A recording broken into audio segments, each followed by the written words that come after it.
Gas ಅಭಾವ ಅನ್ನೋ ರೀತಿಯಲ್ಲಿ ಒಂದ್ ರೀತಿ ಪ್ಯಾನಿಕ್ ಸಿಚುವೇಶನ್ ಕ್ರಿಯೇಟ್ ಆಗಿದೆಯಲ್ಲ, ಏನ್ ಹೇಳ್ತೀರಿ ಅದ್ರ ಬಗ್ಗೆ? ಸರ್, ಇದಕ್ಕೆ ಮೂಲ ಹೊಣೆಗಾರರು ಕಂಪನಿಯರು, HB ಇರ್ಬೋದು, USC ಇರ್ಬೋದು, BPC ಇರ್ಬೋದು. ಕಂಪನಿಯವರೇ ಇವತ್ತು ಇದನ್ನ ಸ್ಟಾಕ್ನ ಅವರು ಕಂಪನಿಲಿ ಮಡ್ಕೊಂಡು ಸ್ಟಾಕ್ನ ಹೊರಗಡೆ ಇಶ್ಯೂ ಮಾಡ್ತಾ ಇಲ್ಲ.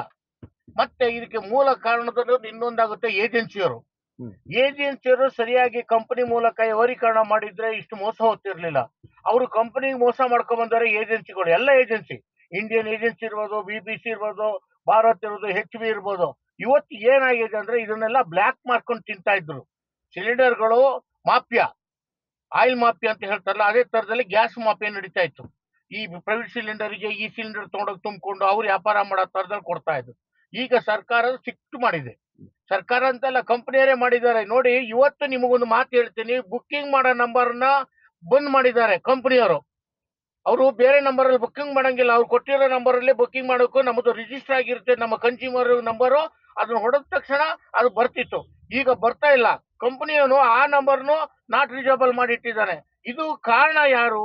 HPCL ಕಂಪನಿಯವರು, ಭಾರತ್ ಕಂಪನಿಯವರು, BBC ಕಂಪನಿಯವರು, ಮತ್ತೆ ಏಜೆನ್ಸಿಯರು.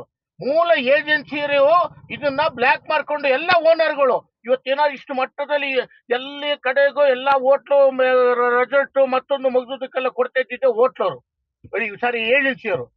ಏಜೆನ್ಸಿಗೆ ಏನಾಗಿದೆ, ಕಡಿವಾಣ ಹಾಕಿದ್ದಾರೆ ಕಂಪನಿಯವರು ಕಡಿವಾಣ ಹಾಕಿದ ತಕ್ಷಣ ಇಲ್ಲಿ ತೋರಿಸ್ತಾ ಇದ್ದಾರೆ ಸಿಲಿಂಡರ್ ಇಲ್ಲ ಅಂತ. ನಾಚಿಕೆ ಆಗ್ಬೇಕು ಇವತ್ತು ಈ ಸರ್ಕಾರಕ್ಕೆ. ಸರ್ಕಾರ ಒಂದ್ ಕಡೆ ಹೇಳಿಕೆ ಕೊಡ್ತಾರೆ, ನೀವು ಹೋಟ್ಲು ಬಂದ್ ಮಾಡ್ರಿ, ನಾನು ಲೆಟರ್ ಹಾಕ್ತೀನಿ ಮೋದಿಗೆ. ಮೋದಿ ಲೆಟರ್ ಹಾಕೋದಲ್ಲ ಸ್ವಾಮಿ, ನಿಮ್ಗೆ ಗೊತ್ತಿದೆ ಇಲ್ಲಿ ಈ ತರ ಪ್ರಾಬ್ಲಮ್ ಆದಾಗ ಗ್ಯಾಸು ಈ ಕನ್ಸ್ಯೂಮರ್ಗಳಿಗೆ, ಅದು ನಮ್ಮ ರಾಜ್ಯದ ನಿಮ್ಮ ವೋಟರ್ಸ್ಗಳಿಗೆ, ಅವ್ರ ಮನೆ ಗ್ಯಾಸ್ ಇಲ್ಲ ಅಂತ ನಿನ್ನ ಕಟ್ಟಿಗೆ ಅಂತೂ ಇಲ್ಲ, ನಿನ್ ಯಾವ ತರದಲ್ಲಿ ಅವ್ರು ಅಡಿಗೆ ಮಾಡ್ಬೇಕು ಹೇಳಿ. ನಿಮ್ ಮಾನ ಮರ್ಯಾದೆ ಇದೆಯಾ? ಮುಖ್ಯಮಂತ್ರಿ ಮಾನ ಮರ್ಯಾದೆ ಇದ್ದು, ಉಪಮುಖ್ಯಮಂತ್ರಿ ಅದೇ ಇಲ್ಲಿ ಹೇಳ್ಕೊತಿರಲ್ಲ, ಮಾಧ್ಯಮದ ಮುಂದುಗಡೆ ನಗ್ತಿರಲ್ರಿ. ಇದಕ್ಕೆ ಏನಾದ್ರು ಒಂದು ಕಡಿವಾಣ ಹಾಕ್ಬಿಟ್ಟು ಏನಾದ್ರು ಒಂದು ಇದು ರಾಜ್ಯಕ್ಕೆ ಆಯಿಲು, ಪೆಟ್ರೋಲ್ ಮತ್ತೆ ಡೀಸೆಲ್ ಪ್ಲಸ್ ಗ್ಯಾಸ್ ಸಪ್ಲೈ ಆಗುತ್ತೆ ನೋಡ್ಕೋಬೇಕಲ್ವಾ? ಯಾರು ಹೋಟ್ಲು ಉದ್ಯಮದವರು ನಿಮ್ಮ ಮತದಾರ ಅಲ್ವಾ? ಇವತ್ತು ಹೋಟ್ಲುಗಳೆಲ್ಲ ಕ್ಲೋಸ್ ಆಗಿದ್ದಾವೆ, 106 ಹೋಟ್ಲು ಇವತ್ತು ಬಂದಾಗಿದೆ. ಬಂದಾಗ ಕಾರಣನೇ ಈ ಸರ್ಕಾರ. ಮತ್ತೆ ಕೇಂದ್ರ ಸರ್ಕಾರದವರು ಎಚ್ಚರಿಕೆಯಿಂದ ಇರಬೇಕಾಗಿತ್ತು. ಯುದ್ಧ ನಡೀತಾ ಇದೆ, ನಮ್ಮೂರಿಗೆ ಬೇಕಾದಂತ ನಾವು ಸ್ಟಾಕ್ ಮಾಡ್ಕೋಬೇಕು, ನಮ್ಮ ದೇಶಕ್ಕೆ ಬೇಕಾದ ಅನ್ನೋದು ಅವ್ರಿಗೆ ಅರಿವು ಇರಲಿಲ್ಲ. ಹಿಂದೂ ವಾರ್ ನಡೆದಿದೆ, ಇರಾಕ್ ವಾರ್ ನಡೆದಾಗಲೂ ಈ ತರ 20 ವರ್ಷಕ್ಕಾಗುವಷ್ಟು ಗ್ಯಾಸ್ ಅನ್ನ ನಮ್ಮ ದೇಶದಲ್ಲಿ ತಂದು ಮಡ್ಕೊಂಡಿದ್ರು. ಅಲ್ಲರಿ, 11 ದಿವಸಕ್ಕೆ ಗ್ಯಾಸ್ ಇಲ್ಲ ಅಂತಾರಲ್ಲ ಈ ದೇಶದಲ್ಲಿ. ಇದು ಯಾವ ದುರಂತ? ಯಾವ ದುರಂತ ಹೇಳ್ರಿ? ಎಲ್ಲಿ ಹೋಗ್ಬೇಕು ಹೇಳ್ರಿ? ಇವರು ಕಾಡಿಗೆ ಹೋದ್ರೆ ಒಂದು ಕಟ್ಟಿಗೆ ಒಂದು ಸೌದೆ ಮತ್ತೊಂದು ಕಡಿಯಕ್ಕೆ ಯಾರು ಅವಕಾಶ ಕೊಡುದಿಲ್ಲ. ಸರಿ, ಈ ಬೆಂಗಳೂರು ಸಿಟಿಲಿ ಎಲ್ಲಿ ಸಿಗುತ್ತೆ?